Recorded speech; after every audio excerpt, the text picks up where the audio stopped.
Welcome into King Well's album review party. Today we have a very, very special episode because we got our first request.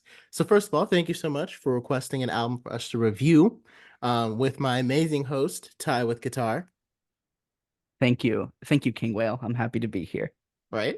And Uh, thank you, listeners, for suggesting an album for us to look at. right, greatly appreciate it. And keep sending those requests in. If you request us to listen to it, we will talk about it. That's what this review party is. So today, the album that was requested was Boywithuke, and he released an album called Lucid Dreams. Now, it took a little bit of time for us to get to this one, so I apologize for that too. Just getting busy with stuff, and also I really wanted to listen to the album to like make sure I had something to like really say about it, obviously. Of course. So this is the album, Boywithuke. I mean, Lucid Dreams by Boywithuke, and it was pretty good. I actually enjoyed it. What did you think about it? This is his fourth album. So I Mm-hmm. had not I had not heard of a Boywithuke before this. In doing research, I learned about, him getting his start in on TikTok, making short tracks that kind of blew up there, and that kind of Mm-hmm. propelled him into making more commercial albums, and it led us to this point. Um, it's it's not for me. It's not Yeah. for me, and it's not that there's anything necessarily wrong with it. It's just Mm-hmm. not my genre of pop that I go to. Yeah, I think it's very good music for I don't know, even like if you're at a party or if like you're talking with people or just having like an event, something that's not really like gonna like think too hard about. I don't want to say like think too hard about, but it's a different kind of project from what we usually cover. Like this isn't Hmm. Kendrick Lamar's To Pimp a Butterfly with like this isn't Lupe Fiasco's albums with like layers and layers and layers of you know, Not content like, on it. yeah, no deeper wordplay here. It's rather surface level, which there is a space for that, and I Oh, I completely. like that. I'm glad that that music exists. It's just when you're sitting down to listen to it, it it just felt like there were many times listening to this album where I caught myself thinking, "Oh, did we switch to the next track already?" Yeah. Because it's very samey, and I don't know if this really works as a double, because this is the longest album that he has put out, Hmm. in total being 14 tracks, which compared to like the 11 from the one before, and okay, consistently around 11, 13, it's his longest, but it doesn't really justify its length to me. Yeah, it's one of those things that you could really see how it got popular. And it's another thing that like you can really see how like what it's good for. Like I used it a lot. I listened to it a lot while I was working out, where I was Hmm. going for a run, stuff like that. I was doing something else while I was doing it. Or like even Hmm. just driving in a car, I could see it. But like when I listen to Lupe or J. Cole or something like, and I'm like really listening, I'm Hmm. usually not really doing anything. Like sometimes I can work out while listening to J. Cole, but like I can't Hmm. really work out while I'm listening to Lupe. I have to be doing something that like driving, like shutting my brain off where because I just there's only so much room I have in order to do it, and I still gotta like think about my workout. Um, Right. and so what really impressed me the most about this album was the production because like his name is Boywithuke. Is like his Hmm. entire name. And so like this isn't just like an album like called Boywithuke. Like, hey, I'm gonna put ukulele in every song on the album. This is my Right. name is Boywithuke. I'm putting a ukulele on every single song that I make because you put Yeah. that in your name. And like I play saxophone.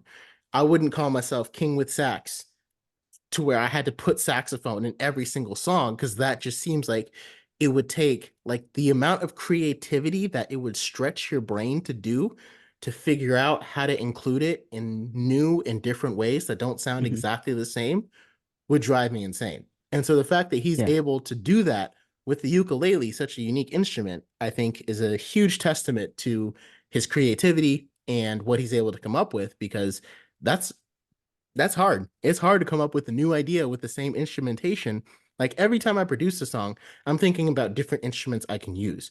And I'm like, okay, Hmm. I've got guitar, piano, bass. Like there are some other instruments outside of that, but I'm like, okay, is there anything else I can like replace what these ones do? Because it's Hmm. very hard to do the same thing with the same instrumentation. But he was able to do it and created a nice pop album with ukulele that matched the production really, really well. And I felt like every time, Yeah. like I know, like I could tell kind of when a new song was starting, and I was like, oh, okay, that's cool how we use the ukulele in this song. Hmm.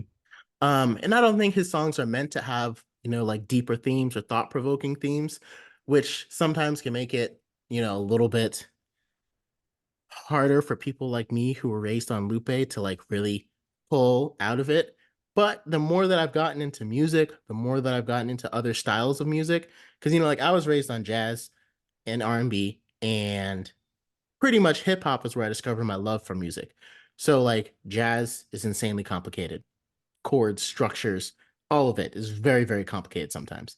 Um, R&B not so much, but you can have more complicated instrumentations. A lot of R&B singers, like the better you are as an R&B singer, the more runs you can do, like you know what I mean, like all that up and down stuff. Oh, what And, was that? I'm sorry. I think my audio cut out. What was oh, that did it last cut part? out? Ah, Yeah. you missed it. Oh well, have to move Oh, on. And then shoot. like my favorite hip hop artists have a lot of substance and like deep lyrical meaning to their um art. I forgot the word there. Um, but the beautiful thing about music is not every song has to be that. There's a space for just chill music that kind of has a theme that a lot of people can relate to because, again, not everybody is wanting to listen to like a dissertation every time they pick up a song. And so that makes a lot of sense, especially for this album. And it's pretty cool because I feel like it definitely connected with people in his generation. And he's actually coming to Charlotte on May 8th, which means I might be, because I work at the Fillmore where he is performing at. So I might be there for that show. So we'll see if I get scheduled then. But it would be cool to see. Okay, I'm that's curious to see exciting. how he performs How he live. performs live. And he's I performing was. with Arden Jones, and I like Arden Jones. Mhm. Followed him for a while. I'll say, like, to your point about the ukulele, it doesn't sound, I feel like an instrument like that, for how absent it is from a lot of pop and whatever Hmm. pop it is in, it usually takes over the track. Oh, that's the song with the ukulele. Like it kind of has a Yeah. tendency to overpower any other instrumentation. Like I think Boy with Uke does a great job at making it not gimmicky. Like Hmm. it feels like it's part of his, like, obviously it's part of his brand. It's Yeah. literally his title, Yeah. his Boy with You. And I think, like, he has a lot of knowledge of when it works and when it doesn't, because I never felt like it was taking over Hmm. any of the rest of the production around the tracks. It was just, it complemented everything that was in it. Now, I haven't gone back and listened to his three previous albums. I don't know if that was a journey to get to that point, and this is kind of Hmm. like him mastering it. But I think he's definitely very skillful in how to use the ukulele. Yeah, I would agree with that because it didn't feel like it was contrived. It didn't feel like it didn't belong. Hmm. And it didn't feel like it was even like highlighted. It just kind of felt like the central theme of this album. And Hmm. while I realized that that's like the central theme of him as an artist, because that's pretty much his thing, like Boy with Uke obviously does that for Hmm. every song. I felt like the ukulele is just how he's choosing to perform. Like that's the central theme that I've got going on for this album. And I would be very curious to see if like one day he wanted to do something that was like boy with guitar and do a whole album where guitar was the main theme, or boy No, I'm with sorry. I already took harp. that. Oh I'm yes, sorry, I'm that's sorry. you tech. You're right. I have that taken. That's going to be copyrighted, Yeah. copyrighted pretty He soon, can do Boy with Garage Band if he would like. or boy with harp or something like that. So yeah, so I noticed that like he used GarageBand to Hmm. compose his music. Yeah, he's been very, from the research I was able to find, it seems like it's very outspoken that he really only uses GarageBand for the production of his tracks. And to Okay. me, not very knowledgeable on production software programs to produce a track, uh, I thought it sounded very nice from the like stereotypes from what I've heard of GarageBand for how accessible and simple it is in a lot of ways. I thought it was more complex than I was expecting. Yeah, and I mean, like, Garage, obviously, I completely understand anyone that does stuff with GarageBand because that's where I came up. Mhm. Like, I started by using GarageBand and eventually I graduated to Logic. And I've made some really, I think, pretty cool stuff with GarageBand. I can't tell you the track off the top of my head. Well, there's one track I did with a lot of layers in it called Games. And I didn't love like the vocals that I did on it, but the production itself I think was pretty solid. Um, I think there's a lot of things you can do with GarageBand, and I think that makes more sense that he produces his tracks in GarageBand. But if you go out there and think that like, okay, because of this album, now I can go out there and make an entire album that sounds like Lucid Dreams with just GarageBand. That is not going to be as accurate as it sounds. Just because there's so much else that goes into creating an album. So like I produce most of my music in Logic and sometimes I master it through Logic too. GarageBand doesn't have a mastering feature unless you Mhm. get a specific plugin that only works for GarageBand. I'm sure they've made a plugin for GarageBand that's mastering, but of course that plugin is not free. It doesn't come with the GarageBand software. You'd have to upgrade to Mhm. get it. Same thing with Pro Mhm. Tools. Pro Tools is kind of this industry standard, but why a lot of people don't like using Pro Tools because it doesn't come with anything. It doesn't come with loops, MIDI samples, or anything. It's just the bare basic recording. And so if you want to get a lot of the vocal effects and things that people do on their voice, you have to get um professional plugins for that. Like even on Mhm. your iPad, like Boywithuke, obviously everyone in the industry uses autotune. On your iPad, an iPad with GarageBand doesn't have autotune in it.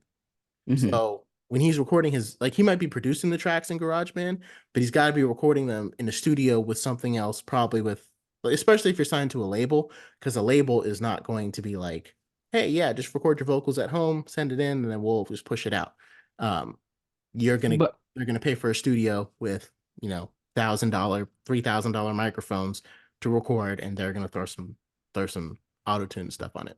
see, but I like that he really owns the garage band production because it makes it so accessible to like speaking as an outsider who does not Mhm. know any of the inner workings, it feels very much like obviously I do not have like currently the same kind of musical talent that Boy With You does. I could not make that song.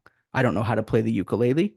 I don't know how to That'd probably be a good use place to start. the programs. I've never sung a day in my life. Hmm. I don't know how to use it. Um, but it feels like aspirationally, oh, like I could because it is so accessible. And to see somebody use those tools of accessibility to great effect, obviously, I have no idea what kind of plugins he's using. I don't know the full story behind the production itself, but the fact that he is known for using this very accessible program and then has become as big as he has in his sphere, uh, I think is very impressive and aspirational. And I think the generation that his music is really for, that's a great that's a great message to carry along. Yeah. And I definitely think, and I should preface it by saying like you can definitely use GarageBand to like go viral on TikTok and stuff like that. That's the kind of thing that once you what was I gonna say? Like a lot of his minute long songs like started to attract a lot of people to his channel. And if you're making something that people feel like is authentic and they are vibing with, it doesn't matter if you use Ableton, Logic, or whatever, they're going to want to check out more because they're invested in you.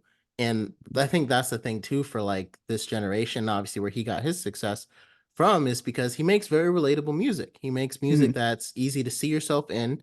I feel like you could relate with a lot of his songs.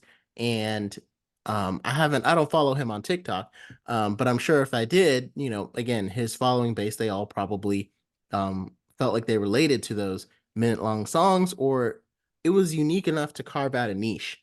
And once Hmm. he did that, a lot of times people will, in order to build the kind of like the way the industry used to be 10 years ago, in order to build out that kind of fan base that he has, you had to use something that sounded more professional, like Logic or Pro Tools or something like that. Like you had to use it to create something that sounded like you belonged in another tier. You know what I Hmm. mean? That kind of separated yourself from the pack, and then people would come to you that way.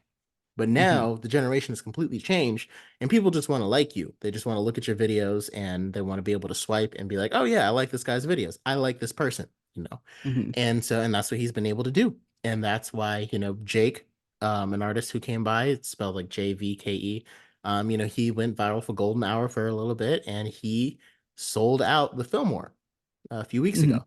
And he, like I said, that's the way that the pandemic, it's very interesting to see like how the pandemic has affected so many things, because it's like, wow, a lot of artists had to stop working because of the pandemic, and it was really sad because they were on tour and they had to cancel tours, and that meant Right. canceling hotels, that meant canceling flights, that meant canceling I already said hotels. Even Canceling more even hotels. more hotels, like, and that's not just the artist, the audio engineers that go on the road with them. Now you're out of Right. work for 9 months or so if you signed on to do this tour, because you sign on for tours. Your Hmm. band members, if you had a sax player, drummer, whoever it is in your band, whatever it is, all of them are out of work. And Hmm. having, and because TikTok happened to become popular at that time, it's like at the same time artists like Jake and Boywithuke, had the pandemic not happened, TikTok, I don't think it would have become as popular. And I don't think he would have gotten so much popularity for making music in his bedroom. And Hmm. to be able to do that is really cool too, because it just shows that you don't have to impress a label. You just have to show yourself and impress some people. You know what I mean? Because it used to be, Right. even before 2020, I would argue, you really, really had to just go out there and impress a record label. You had to go out and impress some executive, and they were going to put you on.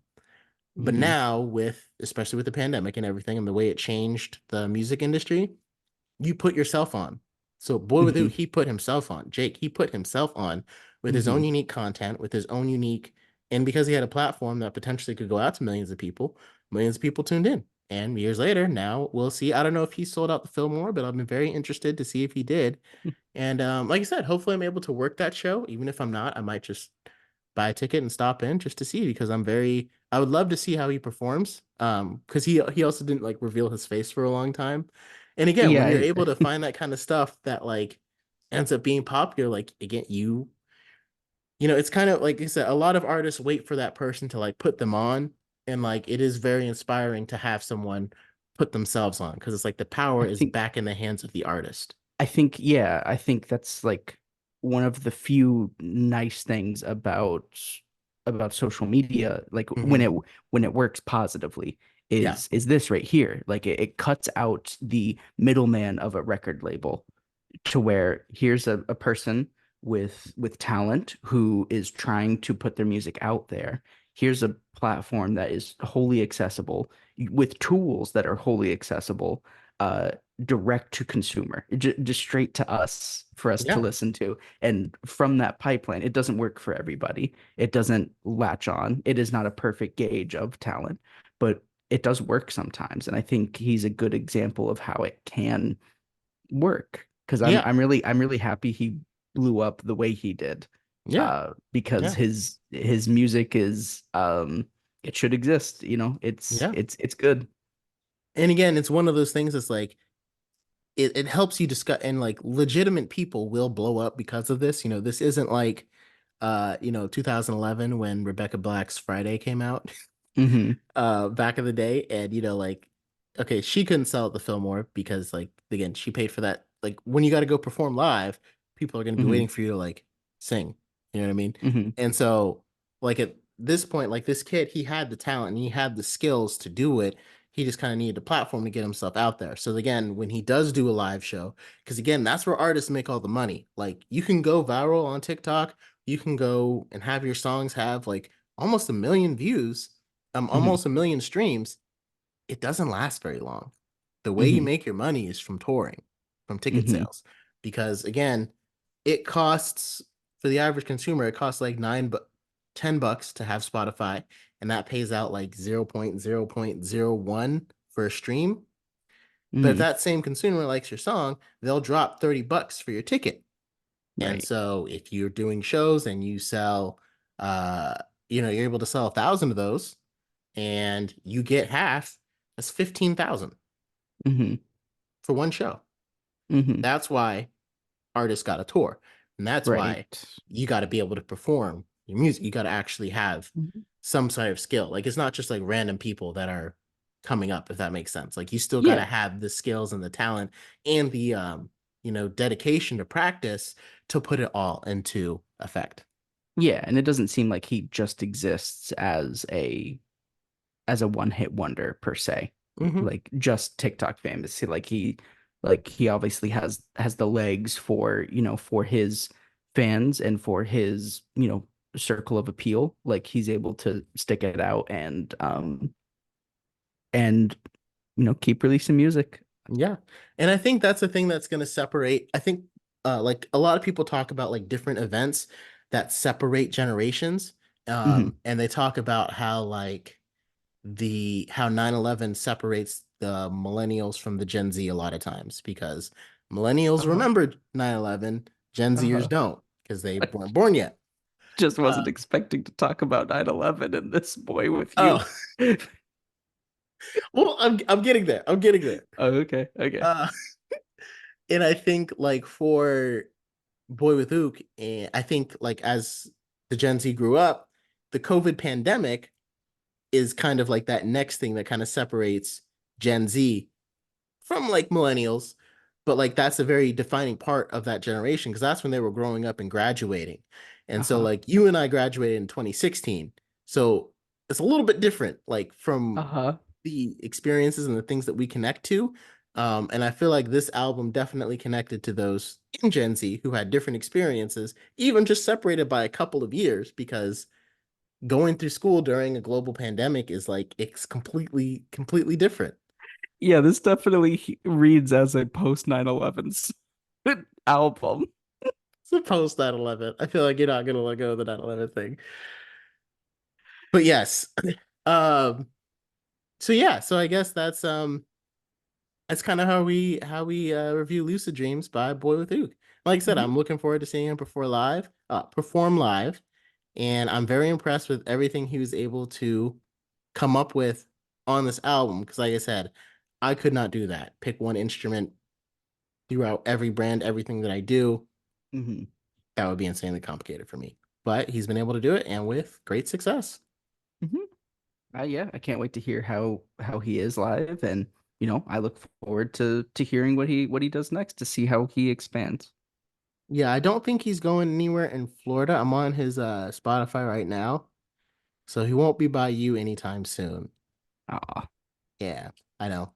Darn it. But May 8th he'll be in Charlotte. So yeah, I'll have to check him out then.